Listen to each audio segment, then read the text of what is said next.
श्री दत्तात्रेय अष्टोत्तर शतनामावलिः। ॐ दत्तात्रेयाय नमः। ॐ दत्तदेवाय नमः। ॐ दत्तमूर्तये नमः। ॐ दक्षिणामूर्तये नमः। ॐ दीनबन्धुवे नमः। ॐ दुष्टशिक्षकाय नमः। ॐ दण्डधारिणे नमः। ॐ धर्मचरिताय नमः। ॐ दिगम्बराय नमः। ॐ दीनरक्षकाय नमः। ॐ धर्ममूर्तये नमः। ॐ ब्रह्मरूपाय नमः। ॐ त्रिमूर्तिरूपाय नमः। ॐ त्रिगुणात्मकाय नमः। ॐ अत्रिपुत्राय नमः। ॐ अश्वत्थरूपाय नमः। ॐ अप्रतिमाय नमः। ॐ अनाथरक्षकाय नमः। ॐ अनसूयातनयाय नमः। ॐ आदिमूर्तये नमः। ॐ आदिमूलाय नमः। ॐ आदिरूपाय नमः। ॐ भक्तकल्याणदाय नमः।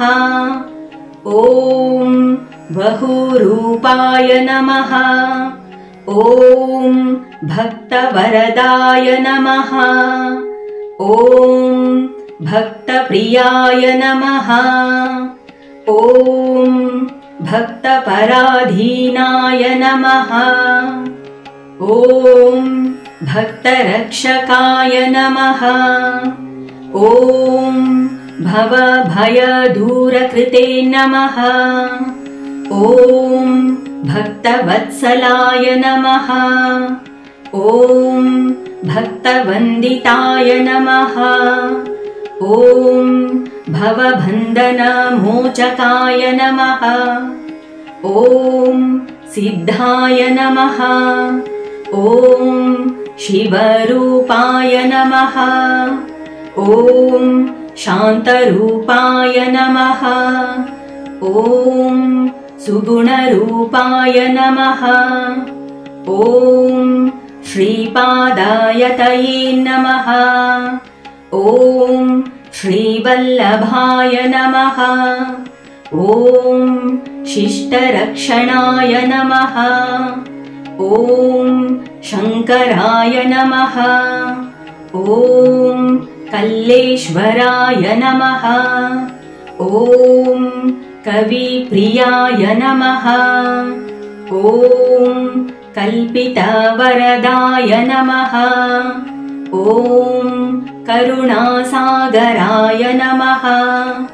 ॐ कल्पद्रुमाय नमः। ॐ कीर्तनप्रियाय नमः। ॐ कोटिसूर्यप्रकाशाय नमः। ॐ जगद्वन्द्याय नमः।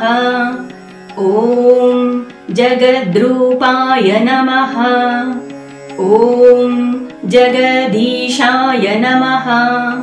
ॐ जगद्गुरवे नमः। ॐ जगत्पतये नमः।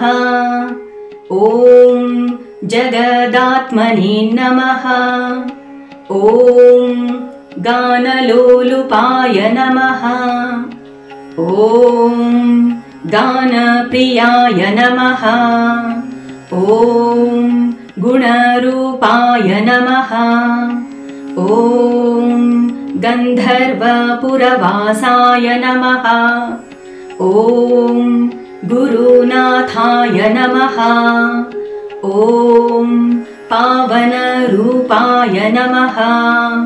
ॐ परमाय नमः। ॐ पतितोद्धाराय नमः। ॐ परमात्मने नमः। ॐ विद्यानिधये नमः। ॐ वरप्रदाय नमः। ॐ वटुरूपाय नमः। ॐ विश्वरूपाय नमः।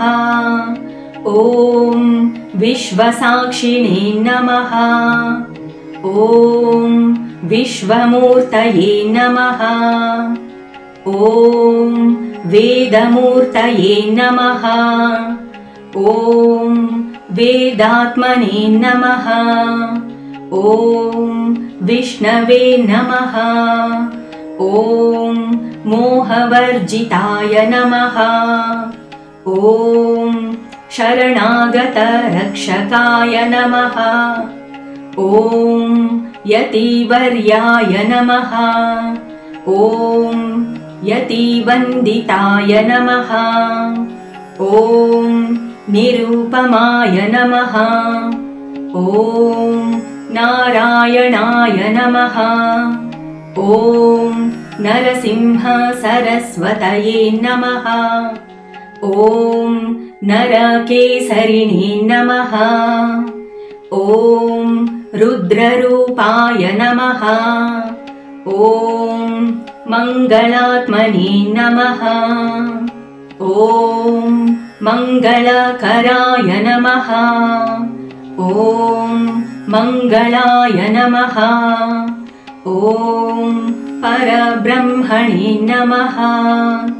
ॐ परमेश्वराय नमः। ॐ ओंकाररूपाय नमः।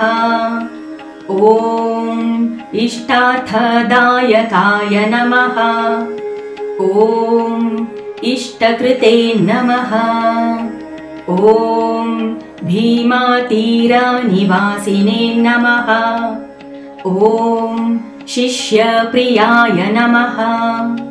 ॐ दत्ताय नमः। ॐ दत्तनाथाय नमः। ॐ औदुम्बरप्रियाय नमः। ॐ यतिराजाय नमः। ॐ सकलदोषनिवारकाय नमः। ॐ सकलकलावल्लभाय नमः। ॐ सर्वेश्वराय नमः। ॐ बन्धविमोचकाय नमः। ॐ पशुपतये नमः। ॐ आदिमध्यान्तरूपाय नमः। ॐ सृष्टिस्थितिलयकारिणे नमः। ॐ दत्तगुरवे नमः। ॐ भक्तजनमनोवल्लभाय नमः। ॐ मुक्तिप्रदाय नमः। ॐ जिष्णवे नमः। ॐ ईश्वराय नमः।